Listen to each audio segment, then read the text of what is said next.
এই জ্বরের প্রকোপটি মধ্য দুপুর এবং মধ্যরাতে অতিমাত্রায় বৃদ্ধি পাওয়া, গলা শুকিয়ে আসা, বারবার পানি পান করা। সে কিন্তু বারবার পান করবে ঠিকই, কিন্তু সেই পানির পরিমাণ অত্যন্ত সামান্য, অল্প পরিমাণে পান করতে পারবে।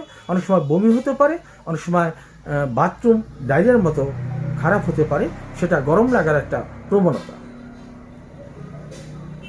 এবং সেই বাথরুমে অত্যন্ত দুর্গন্ধ এবং তার বিসমিল্লাহির রহমানির রহিম। আমি ডাক্তার জাহাঙ্গীর আলম স্বপন আজকে আবার হাজির হয়েছি আপনাদের সাথে একটি গুরুত্বপূর্ণ বিষয় এবং তার আলোকে কয়েকটি হোমিওপ্যাথি মেডিসিনের চিকিৎসা নিয়ে সংক্ষেপে আলোচনা করার জন্য। প্রিয় বন্ধুরা, বর্তমানে যে আবহাওয়া চলছে, দিনের বেলাতে গরম এবং রাত্রিতে শেষ রাতের ভাগে অনেকটা শীতার্ত অবস্থা। এসব আবহাওয়ায় আমাদের সাধারণত জ্বর, সর্দি, কাশি এগুলো বেড়েই চলেছে এবং এটি সিজন পরিবর্তন হওয়ার সাথে সাথে আমাদের শরীর এটাকে স্বাভাবিক প্রক্রিয়ায় প্রথমে মেনে নিতে না পারার কারণে এই সমস্যা দেখা দিতে পারে। তো প্রিয় বন্ধুরা, আজকে সেই সমস্যার আলোকে কয়েকটি গুরুত্বপূর্ণ হোমিওপ্যাথি ঔষধ এবং তার গুণাগুণ সম্পর্কে আলোচনা করব। প্রথমেই যে ওষুধটি নিয়ে আলোচনা করব সেটির নাম হচ্ছে ব্রায়োনিয়া। ব্রায়োনিয়া অ্যালফ এমন একটি হোমিওপ্যাথি মেডিসিন যার জ্বরের লক্ষণ হবে এরকম যে প্রচণ্ড পানি পিপাসা, গলা শুকিয়ে আসে, কাঠ হয়ে আসে, শরীর হালকা ঘামতে পারে, আবার নাও ঘামতে পারে তেমন, তবে ব্রায়োনিয়ার শুষ্কতাই বেশি। সেক্ষেত্রে গলাটা শুকিয়ে কাঠ হয়ে আসবে, একসাথে অনেক বেশি পরিমাণে পানি পান করার ইচ্ছা, বাথরুম কোষ্ঠকাঠিন্য এবং এক পাশে চেপে শুয়ে থাকার যে প্রবণতা, আবার অনেক সময় কুকুর কুণ্ডলি দিয়ে শুয়ে থাকা, অর্থাৎ পা গুছিয়ে হাত গুছিয়ে কুকুর কুণ্ডলি দিয়ে শুয়ে থাকার ইচ্ছা, এটা কিন্তু ব্রায়োনিয়ার একটি প্রধানতম লক্ষণ। বুকের মধ্যে কাশি জমা থাকতে পারে ঘর ঘরে, আবার টুকিটাকি কাশিও থাকতে পারে। এটি হওয়ার মূল কারণ, আমরা যখন এই সময়টাতে প্রচণ্ড পিপাসা লাগে, অনেকে ফ্রিজের পানি, অতি ঠান্ডা পানি, ওই সময় ঘরমুক্ত অবস্থায় অর্থাৎ শরীর ঘাম থাকা অবস্থায় যদি পানিটা পান করি, অনেক ক্ষেত্রে আমাদের এই ব্রায়োনিয়ার লক্ষণগুলো দেখা দিতে পারে।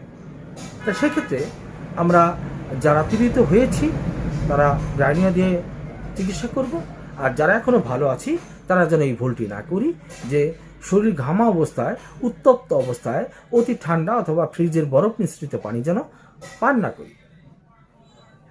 প্রিয় বন্ধুরা, দ্বিতীয় যে ওষুধটির কথা বলবো সেটির নাম আর্সেনিকাম অ্যালবাম, অর্থাৎ আর্সেনিক অ্যাল্প। এটির জ্বরের লক্ষণ হবে অত্যন্ত ছটফটানি, অত্যন্ত অসহ্যতা এবং এক স্থানে চুপ করে শুয়ে থাকতে পারে না, এবং এই জ্বরের প্রকোপটি মধ্য দুপুর এবং মধ্যরাতে অতিমাত্রায় বৃদ্ধি পাওয়া, গলা শুকিয়ে আসা, বারবার পানি পান করা। সে কিন্তু বারবার পান করবে ঠিকই, কিন্তু সেই পানির পরিমাণ অত্যন্ত সামান্য, অল্প পরিমাণে পান করতে পারবে। অনেক সময় বমি হতে পারে, অনেক সময় বাথরুম ডায়রিয়ার মতো খারাপ হতে পারে, সেটা গরম লাগার একটা প্রবণতা। এবং সেই বাথরুমে অত্যন্ত দুর্গন্ধ এবং তার ছটফটানি, অন্তর্জ্বালা খুব বেশি থাকবে, শ্বাসকষ্ট হতে পারে, কাশি হতে পারে এবং নাকে অনেক সময় কাঁচা পানির মতো চলে আসতে পারে, তরল পানিও আসতে পারে নাকের মধ্যে।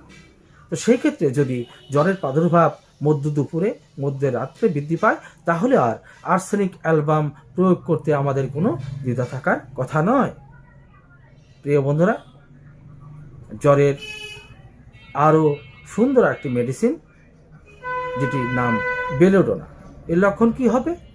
চোখ মুখ লাল হয়ে উঠবে, মাথা ব্যথা করবে, প্রেশার বেড়ে যেতে পারে।